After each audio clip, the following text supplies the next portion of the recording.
Welcome back to the deep dive. Today we are strapping on our virtual travel boots. We're venturing into a market that is rich, dark, and, well, it's undergoing a quiet, delicious revolution. It really is. We're talking about the world of craft chocolate. And we should be clear, we're not talking about the massive industrial confectionery giants here. No, not at all. Yeah. This is about a premium, ethically sourced, small batch movement that's just exploding globally. And perhaps most fascinatingly for our deep dive today, right now in India. Exactly. And our mission for this deep dive is precisely to cut through all the cocoa dust and give you the complete actionable intelligence. The roadmap. The roadmap. We're dissecting the historical turning points, the staggering market potential, the specific startup costs. And we're talking in Indian rupees here. Crucially, yes. And the professional education path, all of it focused on answering one core question.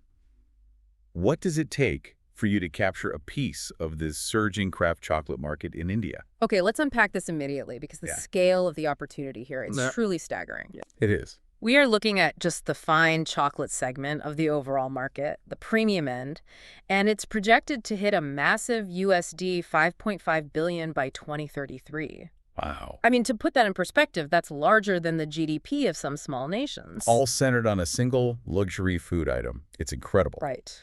And this growth isn't just about, selling more candy bars. It's driven by this fundamental global consumer shift. A shift towards what, exactly? It's fueled by genuine health consciousness, a demand for radical transparency, and an intense desire for unique, authentic, traceable flavors. So people are upgrading. They're absolutely upgrading their consumption habits. They're viewing chocolate less as a cheap treat and more as a high-value culinary experience. So to really understand the commercial opportunity in India, we have to start at the beginning. We need to clearly define the movement. Yes. What exactly separates craft or fine chocolate from the mass market stuff we all grew up with? Well, it really boils down to three core pillars that, define the whole ethos of the craft movement. Okay, what's the first one? First is small batch production. This means the maker has total control over a limited quantity. They're not churning out millions of bars. They're hands-on. Very hands-on. Second, and this is huge, is transparent sourcing. The maker knows the specific farm, not just the country, where the beans come from. The actual farm. The actual farm. And third, a relentless focus on allowing the unique inherent bean flavors, the terroir, to shine through. Instead of just burying it under sugar. Exactly. Not burying them under sugar and artificial flavorings. This is the whole bean-to-bar concept where the maker controls every single step, from the raw cacao bean right through to the finished wrapped bar. And the history of this is so critical because it really explains why India's moment is happening now. It does. This craft movement didn't just appear out of nowhere 5 years ago. I mean, its intellectual roots go way back, right, to the late 80s and 90s. That's right. So who are the global pioneers that really set all this in motion? You really have to look at two distinct leaders. First, over in Europe, you have Valrhona in France. Ah, yes. Now, they weren't necessarily small batch in the way we think of it today, but they were the pioneers who insisted on focusing on specific estate and single origin beans. So they were the first to say, hey, where this bean comes from matters. Precisely. They taught the world that cocoa, just like wine, had terroir, and that a bean from Madagascar tasted radically different than one from, say, Venezuela. They really set the quality standard. That focus on place and quality really paved the way. And then in the U.S., we had someone else. We did. We had Scharfenberger. And they really helped popularize the whole bean-to-bar idea in a consumer market that was, up until then, just dominated by industrial milk chocolate. Right. So Scharfenberger, they proved that U.S. consumers would actually pay a premium for intense, high cocoa, dark chocolate made by artisans. They weren't just selling a candy bar. No, they were selling an experience, a traceable origin story. They basically established the market template for all the high-end craft brands that followed. But the critical turning point for the artisan movement, for this small-scale entrepreneur who might be listening to this right now, that came around 2005. Yes. Why was that year so pivotal? What happened? That was the moment of, well, technological democratization. Democratization. Yeah. Before 2005, if you wanted to make chocolate from scratch, you needed massive multi-ton industrial equipment. Big, expensive factory stuff. Huge V-belt-driven conches and refiners that cost millions. But post-2005, because of innovation in food processing tech, smaller scale, low-cost machinery became widely available. So it became accessible. Suddenly, tabletop stone grinders, often adapted from Indian wet grinders, could function as mulligers. Ah, that's incredible. It is. Yeah. Artisans could finally experiment with bean-to-bar methods without needing this massive upfront capital. That technological accessibility is what ignited the global explosion, and it's what makes entering the Indian market actually feasible today. Okay, so let's zoom in on India specifically. We know cocoa cultivation has existed there since the British colonial period. A long time. And it expanded significantly with Cadbury's entry in the 1960s. So the raw supply is established. It is, but here's where it gets really interesting for our deep dive. Go on. While India is a long-standing cocoa producer, much of its output historically went into bulk commodity markets, just, anonymous beans. Right. The dedicated bean-to-bar movement, the one that insists on using local Indian beans to craft world-class fine chocolate, is incredibly young. How young are we talking? Our sources show it has truly picked up momentum only in the last 3 to 5 years. Wow. It is a new frontier, which means the market structure isn't set, and there's massive room for entry. And that newness means we can clearly track the key trends that are shaping this nascent market. We can. Let's start with the one that powers most premium food growth globally, premiumization and health. This trend is paramount. Consumers, especially the younger, urban, and globally exposed middle class in India, are actively shifting away from that traditional sweet milk chocolate Towards what? toward high cocoa dark chocolates, often 70% or higher. They're looking for better-for-you options, and they associate dark chocolate with antioxidants and genuine health benefits. And that demand creates its own little niches. It does. It translates into segments like organic, vegan, sugar-free, and gluten-free products, all of which command a higher price. Absolutely. Okay, the second major trend is this powerful shift to a single origin focus, the concept of terroir. This is where India can truly shine. Oh, it's a game changer. Historically, Indian cacao was just lumped into Asia cocoa. That was it. Anonymous. Totally anonymous. Now, craft brands are meticulously highlighting the origin, the specific farm, the post-harvest processing techniques, and the unique flavor notes of Indian-grown beans. So they're giving it an identity. A powerful identity. This moves the bean from commodity status to a premium ingredient.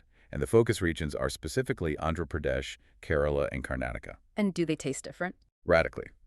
Each area offers distinct soil and climate conditions, and therefore distinct flavor profiles. For instance, some Kerala beans might have these spicy or fruity notes, while beans from Andhra Pradesh might offer a deeper, earthier profile.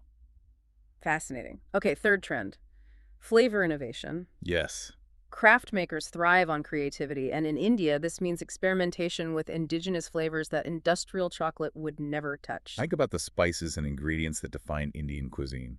We're seeing everything from high-quality Himalayan sea salt, contrasting with 75% dark chocolate, Ooh, I love that. to chili flakes, unique infusions of single-estate Indian coffee, locally grown cardamom, and even delicate floral notes like jasmine or rose. That sounds amazing. This flavor differentiation is absolutely crucial. Give the maker a unique identity and makes the product distinctly Indian craft chocolate, helping it stand out against, European imports.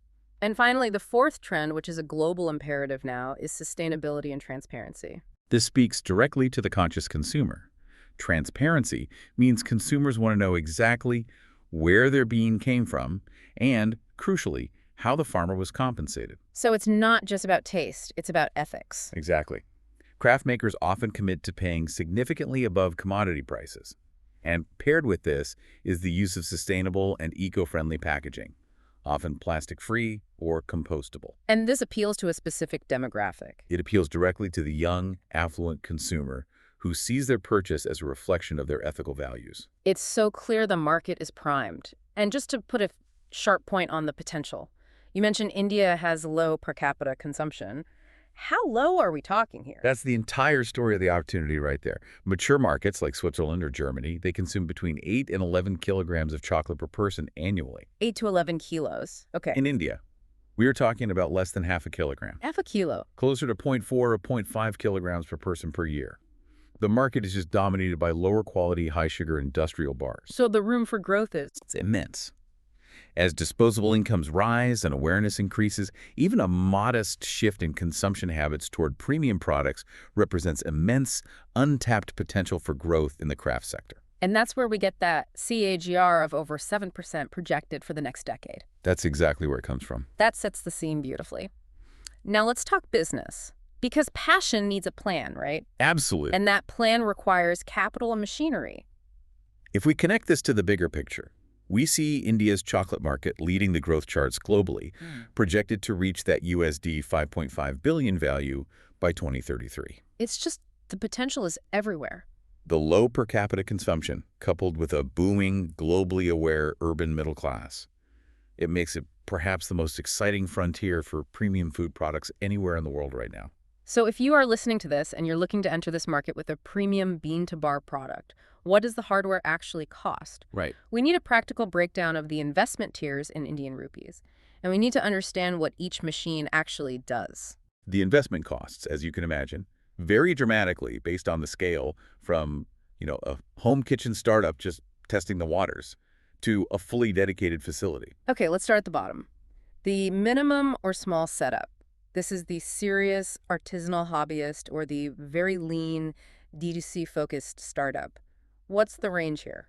Your estimated investment here ranges from 3 lakh to about 15 lakh. 3 to 15 lakh. Okay, for that price, what are we actually getting? For that price range, you're looking at basic but essential equipment.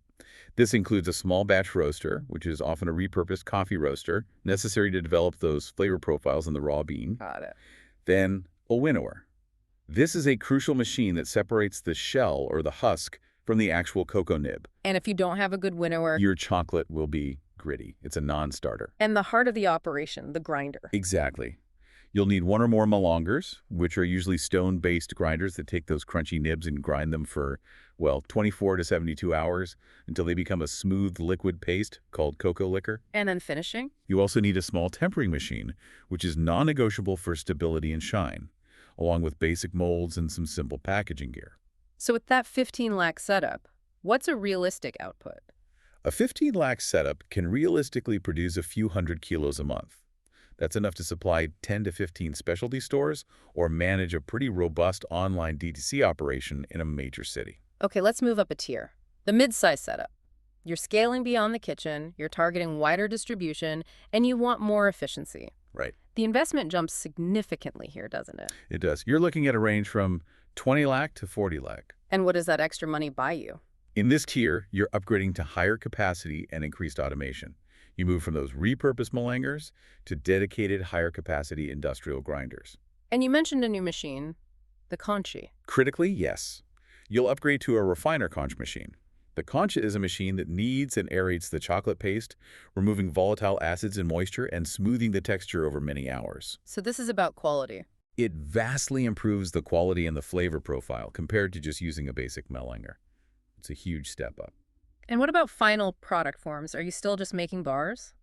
Not necessarily. You're also investing in automatic tempering machines for consistency and potentially specialized equipment like coating or enrobing machines for making finished products like truffles or covered nuts. So at this level, you are professionalizing your output. And increasing throughput dramatically. You could be hitting a ton or more per month. Okay, finally, the large setup. You're thinking major retail distribution, maybe even exporting, serious scale. This is the big league. Your investment starts at 40 lakh and can run into crores. This requires proper industrial infrastructure. At this level, you're investing in fully automated production lines, large capacity malangers that run continuously, large industrial conches. It's a whole different ballgame. It is. You're also integrating sophisticated systems for quality control, industrial packaging systems, and crucially, advanced climate-controlled storage and humidity control. Which is so important for India's climate. Absolutely essential for maintaining large volumes of inventory. This investment is all about volume, efficiency, and consistent quality at scale. Okay, now that we know the costs, we need to address the realities. Starting a specialized food business, especially with these kinds of ingredients, comes with challenges. Inherent challenges, yes. I've got 4 key potential problems from the sources, and let's tackle them strategically. Let's do it. Knowing the obstacles is just the starting point. The strategic solution is where the value lies. Okay, problem 1. High raw material cost and volatility. Cacao is a global commodity. Prices fluctuate wildly based on politics, weather, harvests. which can severely impact a small margin business. So how do you solve that? To tackle that high-cost volatility, the recommended strategic approach is to bypass the commodity trading middleman entirely. Go direct. Build transparent, direct relationships with local farmers in those key regions, Andhra Pradesh, Kerala, Karnataka. This ensures a stable, premium supply chain and better, more predictable pricing that is detached from the volatile global market. And it strengthens your story. Massively. You could also consider long-term contracts or even investing directly in local farming infrastructure for post-harvest handling. That stabilizes quality and guarantees supply. It's a huge competitive advantage. Okay.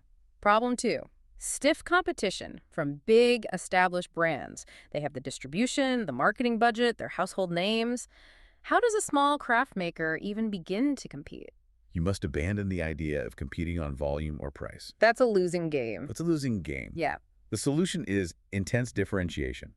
Focus on your bean-to-bar story, which the large brands cannot replicate. Lean into what makes you unique. Exactly. Highlight unique Indian single-origin profiles and high quality. Utilize niche segments like specialized vegan or certified organic products to carve out a space the giants ignore. And you mentioned D2C channels. Crucially, leverage direct-to-consumer channels aggressively. D2C allows you to control the margin, the narrative, and the direct customer relationship. It turns a competitor's volume advantage into your narrative advantage. Right. Problem 3. Supply chain and logistics issues. This is the killer in India, isn't it? It is. Delivering fragile, temperature-sensitive, high-fat chocolate across a vast country where temperatures just soar. This is perhaps the most difficult practical challenge. Chocolate melts. And if a premium product arrives compromised, your reputation is ruined. So what's the solution? The solution requires significant investment, and this is where I would challenge the small entrepreneur. You need to invest in robust cold chain infrastructure, even for DTC shipments, and highly efficient warehousing with climate control. That sounds incredibly expensive for a small startup in India. Are the sources suggesting there are budget-friendly ways to do this, or is this just a non-negotiable cost of entry? It is a non-negotiable cost for maintaining quality. However, the sources do suggest a smart way to start. Focus initial distribution on hyperlocal urban centers, where cold chain logistics can be outsourced to specialized third-party providers who handle last-mile refrigerated delivery. So you don't build your own fleet? Not at first. Instead of trying to cover the entire subcontinent immediately, focus on deeply penetrating major metro markets like Mumbai, Bangalore, or Delhi, where the premium consumer is, and where outsourced cold logistics are available, even if they're expensive. That's a practical scaling strategy. Okay, final one. Problem 4. Lack of consumer awareness. Customers don't always get why a 50-gram craft bar costs 3 times more than a standard industrial bar. This all comes down to ingredient education. You have to actively educate consumers on the fundamental difference between compound chocolate and true craft or couverture chocolate. What is that difference? Compound chocolate uses cheap vegetable fats like palm oil instead of pure cocoa butter. It's easier to handle at high heat and it's cheaper, but it tastes waxy and lacks depth. So the message is, we use the expensive ingredient for a reason. Precisely. Couverture chocolate uses only pure cocoa butter, which melts beautifully in the mouth, carrying all those complex flavors from the bean, but is highly sensitive to heat. So education is marketing. Education is marketing. Through tasting sessions, workshops, detailed social media content, and clear, informative labeling. That's how you justify the premium price. If the consumer understands the process, the ingredient quality, and the ethical sourcing, they accept the premium and become a loyal advocate. That was a really comprehensive look at the financial and logistical demands. Let's pivot now to the individual entrepreneur. Okay. We often assume startups are a young person's game. This raises a really important question. What is the best age to start a career in craft chocolate? What's fascinating here is that the sources make it explicitly clear that chronological age is nearly irrelevant. Really? Yes. Passion, rigorous research, and deep technical knowledge are infinitely more critical than your age. This industry is actually filled with successful second career professionals. So people making a change. We are talking about makers who transitioned in their late 30s, 40s, or even 50s from entirely different fields. IT architects, marketing executives, investment bankers. Why do you think these professionals find such success in chocolate? Because craft chocolate requires a blend of artistic vision and rigorous technical and business process control. The two sides of the brain. Exactly. The skills gained in fields like finance, budgeting, forecasting, or IT process optimization, quality control are directly applicable. The methodical precision needed to manage a multi-day grinding process or the understanding of inventory control is highly transferable. So the key ingredient isn't youth. It's the willingness to dive deep into the science and the dedication to precision. It sounds like the essential first steps, regardless of your age, are entirely foundational. Absolutely. The first step is not buying a bag of beans. Yeah. It is creating a robust, detailed business plan and conducting thorough market research.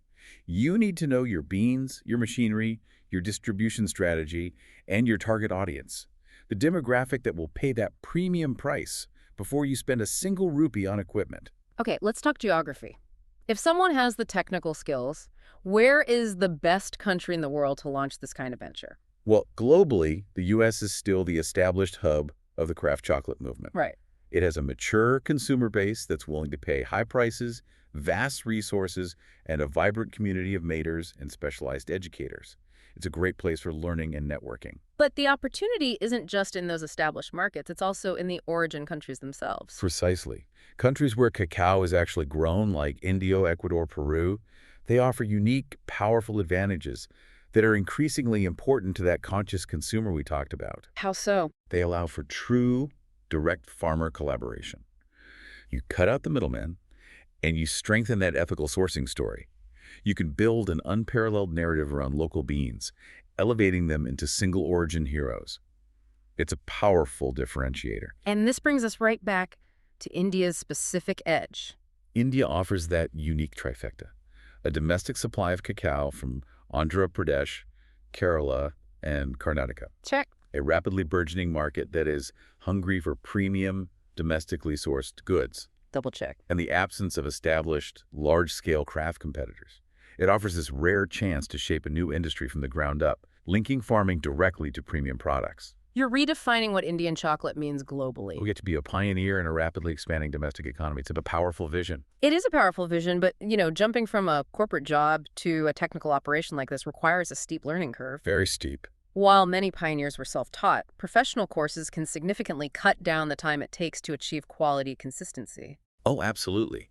Learning about chocolate production is a blend of science.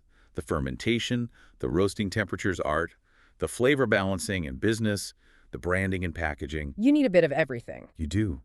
Aspiring makers need skills in both sensory analysis and technical production. So let's look at the hard numbers. What does it actually cost, particularly within India, to get certified and gain that technical edge you need to produce world-class fine chocolate? We can start with what is considered the global gold standard for sensory analysis: the chocolate tasting certification from the IICCT. The International Institute of Chocolate and Cacao Tasting. That's the one. This certification is essential for training your palate to identify flavor notes, understand defects, and ensure quality control. It's the foundation of a premium brand. And these courses are actually highly accessible in India now, right? Often offered with local partners like Coco Shala or Craft Chocolate India. They are. The foundational course is the Level 1 certificate in chocolate tasting. This introduces terminology, basic flavor recognition, defect identification. The estimated cost for this is about $25,000, and it's available both in person and online. So that's the baseline investment for anyone serious? It is. And what's the next step? Building on that, the Level 2 certificate goes deeper into advanced sensory analysis, including blind tasting and identifying subtle processing defects. The estimated cost for Level 2 is around $65,000.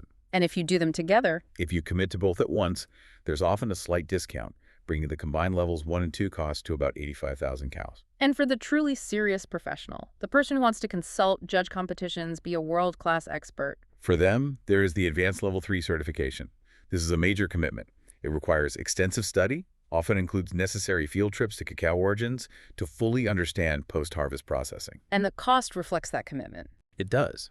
The estimated cost for Level 3 is a substantial $2,062,000. Completion of this level signifies you are operating at the highest professional standard in sensory evaluation. Okay, so that's tasting. But beyond tasting, you need the technical know-how to actually run that roaster and melanger effectively. Yes, you do. Let's look at the dedicated bean-to-bar production courses available specifically in India, which focus on hands-on application. These are highly practical, short-duration workshops. They focus on the entire production process from understanding fermentation protocols, which is the single most important factor for flavor, to perfecting your temper, ensuring a stable, glossy finished product. Okay, give me an example. For example, the Coco Shala 3-day Bean-to-Bar certification workshop in Chennai is a heavily hands-on intensive course. It's estimated at about 96,760. That's a significant investment for 3 days.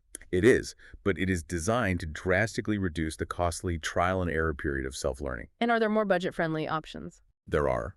You also have options like the Craft Chalta India 3-day intensive in Bangalore, which is priced around 40,000 euros, and the Art Chocolate Academy 4-day in-depth program in New Delhi or online for approximately 58,000. And what about for those just testing the waters, home bakers who want the theory before making a big financial commitment? There are excellent budget options. A bean-to-bar theory workshop, just 1 day focusing on the science, from Craft Chocolate India costs only about 12,500. That's very accessible. Very. And online, self-paced courses for home bakers are around 21,699. Even short introductory workshops in major cities can start as low as in 2,200. The barrier to entry for acquiring foundational knowledge is very low. Now, for those seeking international standards, global networking, a deeper understanding of classical European pastry traditions, we need to look outside of India. This is critical if the vision includes exporting or replicating global fine chocolate standards. We're talking about specialized academies and globally renowned culinary institutions. This is where you gain access to global techniques and networks. Exactly. Specialized academies like École Chocolat offer a flexible professional chocolatier program that's online hybrid and covers production alongside business, marketing, and branding. So it's the whole package. It recognizes that the maker must also be the marketer. Then there's the Bean to Bar World Chocolate School, which offers virtual private tutoring for tailored one-on-one guidance. And then you have the big culinary institutions. The heavy hitters. Le Cordon Bleu, with global locations, offers diplomas in pastry and baking with very strong classical French modules in chocolate work. Calabout Chocolate Academy, which has a facility in Mumbai, focuses more on industry masterclasses and product innovation. And for traditional techniques. For intense, short-duration programs, Ferrandi Paris is excellent. And in the U.S., the prestigious Culinary Institute of America, CIA, offers degrees and certificates with specializations in pastry arts that are highly respected globally. Now, when looking internationally, the costs shift to U.S. dollars and become, well, vastly different. It's a much higher initial hurdle, yes. What are the benchmarks? Short workshops, 1 to 3 days, generally run between $200 and $800 USD. Certification programs, often online or hybrid, are typically in the $1,000 to $4,000 USD range. And for a full professional diploma, multi-month, in-person at an elite school like Le Cordon Bleu or CIA. You are looking at tuition costs starting between $5,000 and $25,000 USD or more. And that figure doesn't even begin to account for the significant cost of living, travel, and housing abroad. So the decision between local and international education really comes down to your objective. Exactly. Do you want to master the local Indian bean and market quickly through intensive domestic workshops? Or do you seek a broad global network in classical European technique mastery? Both paths are valid, but professional courses accelerate success and minimize expensive mistakes dramatically. So what does this all mean? We have covered the complete trajectory of the craft chocolate revolution, tracing it from the late 1990s pioneers to that critical global turning point around 2005.